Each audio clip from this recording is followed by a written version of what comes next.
Hey dumplings, it's Dave Desai. Welcome back to my channel. Today I want to get into Jungkook and a song that was sent to Justin Bieber, and Justin Bieber did not want this song. I have a lot of thoughts on this. I also want to get into a statement that was put out by YG. I also have a lot of thoughts on this. So grab your dumpling, it's Tea Spilling Mug merch, and let's jump into the tea. But before we do, we have a sponsor today, so roll it. I'm excited to say that today's video is sponsored once again by Raycon, which was co-founded by Ray J. You guys are amazing, just like your products. We love having you here on the channel. I use Raycon all the time to edit and watch movies. The new versions of Raycon have a 32-hour battery life and 8-hour playtime, which is just amazing. They're extremely comfortable. The new everyday earbuds offer an improved rubber oil look and feel, and optimized gel tips for the perfect in-ear fit. There's also a built-in mic, and you can take calls at a press of a button. They do not come out or really move at all. They have a 45-day happiness guarantee, and if you're not happy, you can return it within that time. But I do think you'll like these. You're not going to find much better ones on the market. They are half the price of the other premium earbuds on the market with the same, if not better, audio quality. And I have a hot discount link for you. So if you go to buyraycon.com/DaveDesai or click the link in the top of the description, you'll be able to get 15% off your Raycon purchase. Please make sure you check out that link and thank them for sponsoring today's video. If you're new here and you're interested in this type of stuff, please make sure to hit the subscribe button and the notification bell to be notified anytime new video drops. And if you're a hater, like to be first to leave your hate comment, please make sure to hit the subscribe button and the notification bell also, and you'll be first to do so. Now let's jump into it. The first thing I want to get into was Jungkook and Justin Bieber. This is a topic that has gotten a lot of people talking about this, and a lot of people having so many opinions on what is going on. Since Jungkook has been in the US, he has more and more associated himself with some of the great American songwriters that exist here. Jungkook also takes part in some of the writing as well, but it is a very common practice in K-pop to have songwriters, as a lot of K-pop idols aren't too well versed in songwriting or anything like that, and that is often not something that is taught during their K-pop trainee days. They're just focusing on dancing and singing really well. More of the creative stuff as video editing, songwriting, directing, and sort of things are left for the rest of the team. So yes, Jungkook does have a team of songwriters that help him. One woman by the name of Melanie Fontana is kind of the more famous songwriter for BTS. By famous, I mean infamous. She has gotten a lot of hate, but I won't get into that right now. So you're probably wondering, how does this work? Melanie does not speak Korean and the songs are written in English, so how does Jungkook sing them? My theory is Melanie writes the songs in English, pitches to whoever she wants to pitch, and if it happens to be a Korean person, the lyrics get roughly translated to Korean, and Jungkook goes in, or the label goes in, and adjusts the lyrics a little bit, or exactly how Jungkook would like it. For sure, Jungkook gets a say. I am sure he has the right to say, I am not feeling that particular lyric, can we change it? And then they change it. The specific song I am talking about today is not My Time, but Euphoria. This is one of my all-time favorite songs, and I didn't know why, but I listened to the beat on its own, and the beat just took me to a whole different place. The way it goes, and it drives you into the song. It's so cinematic, and I imagine it as a dark tunnel, as that first piano sounding note sounds dark, and then the lyrics come in, I see a white light. Then when I read the translated lyrics, I fell in love entirely with the song.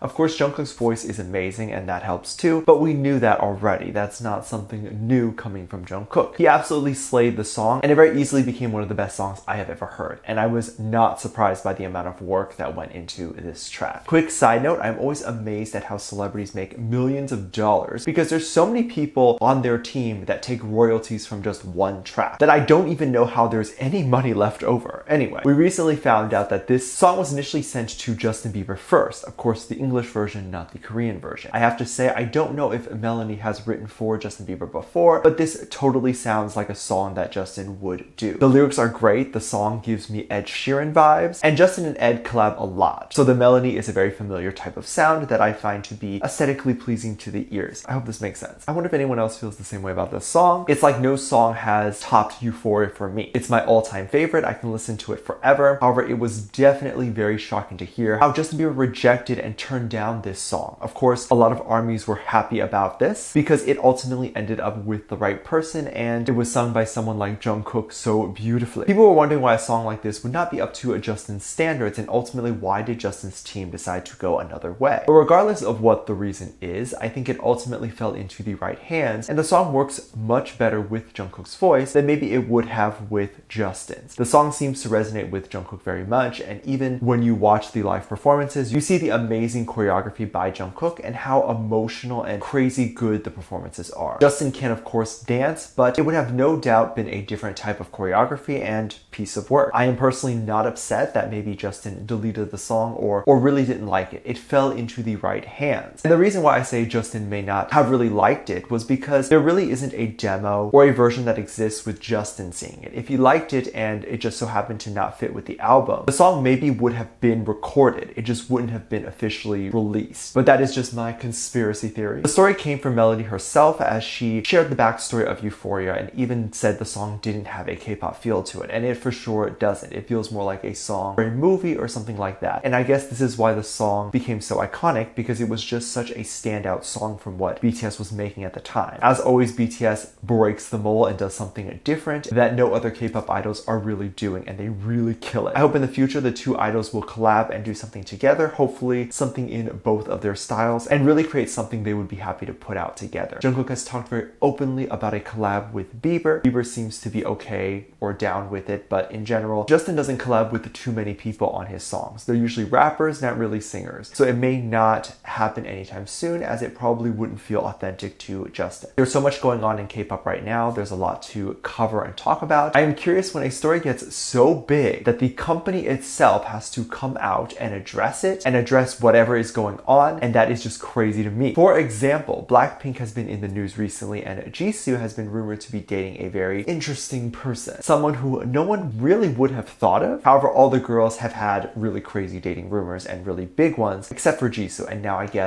guess here is her rumor. She has made it, y'all. When you are an idol and you get a big dating rumor, you know you are famous and made it, because enough people want to put you and this other person together. So who is Jisoo rumored to be with? It was a South Korean soccer star named Sonyeondan. The two had been spotted wearing the same bracelet, and when Sun won a game, he was seen kissing the bracelet. And the idea goes that the bracelet clearly meant something to him, which is why he kissed it, and since Jisoo was wearing a similar one, the special meaning would be Jisoo. And then another rumor surfaced when Jisoo and Sun were traveling along the same time and had a similar schedule to each other. They both apparently flew into South Korea from France, and people thought they flew in to see each other or had finished seeing each other, and now were flying back. Of course, a busy schedule or similar schedule does not mean they're dating or really even know each other. I can give an example of the fact that I have traveled to places like Taiwan or other places before in the past, only to realize that my time there overlapped with a friend that also flew there and told me much later that they were there around those dates. And I'm like, oh my god, I was there too. Or a celebrity that had flown in around the same time, and then I'm like, oh man, I could have seen him. So that happens, and maybe the bracelet was a gift from their mom, and their mom watches Blackpink and likes Jisoo's style, you know? So these rumors actually went around for a little bit, and then just a few hours ago, I believe YG put out a statement on time. They were like, we gotta shut this down, we gotta talk about this. They released a statement to the press and decided to address it because it was getting really big. And also right after Lisa's debut. But after Lisa's, they were going to do Jisoo's. So YG probably didn't want any controversies when it's Jisoo's turn. But YG said this: we would like to clarify that all the dating rumors related to Blackpink's Jisoo are not true. We have been aware of the rumors circulating, considering it has become widespread among international fans as well. We now believe the situation calls for an official statement. Please stop the unreasonable spread of false rumors. Looks like they have been monitoring this rumor and they've had enough. I am always curious about the rumors that companies choose to address and ones they choose to ignore. For example, has YG addressed Liz Cook, Lisa and Jungkook? Like, that is a big one, but for some reason YG has not addressed that. I didn't even know about this Jisoo and soccer player dating rumor until YG mentioned it. So this was all news to me today. I'm very shook. Let me know what you think. Let me know what your thoughts are. Leave it down in the comment section down below.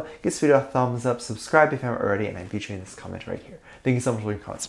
And as always, I do have a Patreon if you want to go over there and check that out. I have a lot of videos over there that I can't really post on here. This is due to copyright or getting taken down, so I'll just keep it over there on my Patreon. You can get videos over there like music video reactions, performance reactions, ship reactions. You can also recommend things you'd like to see over there. We currently do have over 400 videos that are already up on there that you can have access to the moment you sign up. Would you have fun kind of interacting and having fun over there too? So if you're interested in any of that, link is in the top description down below. There's also a video over there that kind of goes over how you can support this channel even more if you would like to do that. That video is on the front page and you can check it out. With that said, there's 2 videos that will appear up on screen at the end of this video, so click on one of those and I'll see you over there. Bye.